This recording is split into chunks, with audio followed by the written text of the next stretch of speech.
The FDA is redefining healthy foods within the next 2 months as more than 75% of Americans have diets low in vegetables, fruit, and dairy. In order to meet the new criteria, a product must contain a certain amount of fruit, vegetables, grains, fat-free or low-fat dairy or protein. It must also meet specific limits for added sugars, saturated fats, and sodium.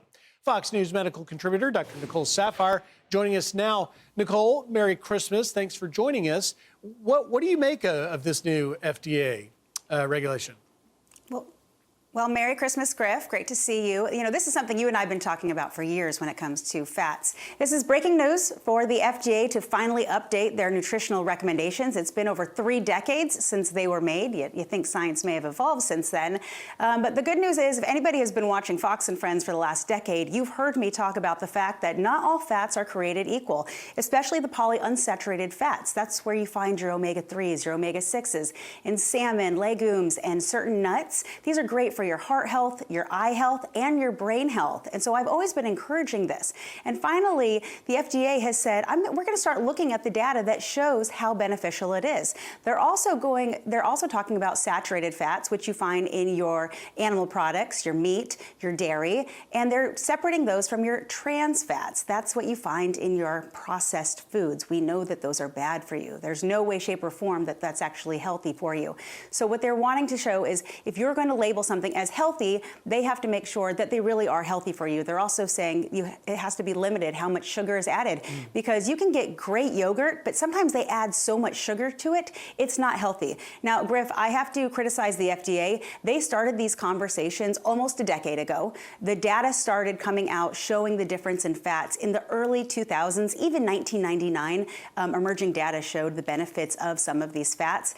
It has taken them almost a year to make these recommendations. And one of the other goals that they have is they want to have a little symbol to put on packaging so it's easy to recognize something that is healthy versus not healthy. Well, they started that conversation in 2021 and they still don't have that symbol and there is no date to when they will have that symbol. So the lack of efficiency and just the delay by the FDA has caused a massive trail of preventable illness in its wake.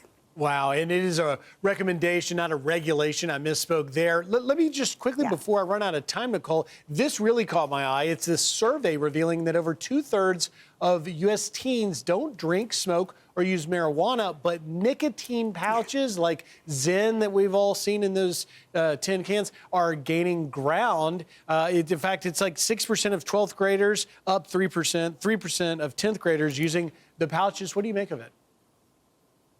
Yeah, great news, the fact that kids are finally learning you shouldn't be inhaling anything. It's terrible for you. It can cause everlasting lung disease.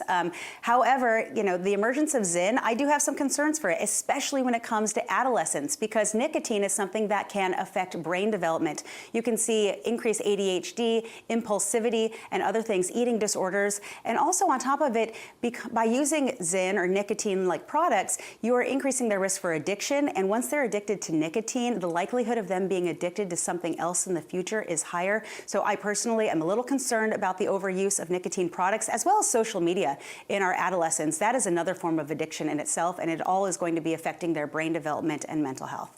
And we'll see with the incoming Trump administration whether there's a further debate on that addiction to social media, TikTok. Supreme Court's about to take up arguments over whether or not they might be banned in the U.S. Dr. Nicole Saphier, Merry Christmas to you and your family. Thanks for the insight as always.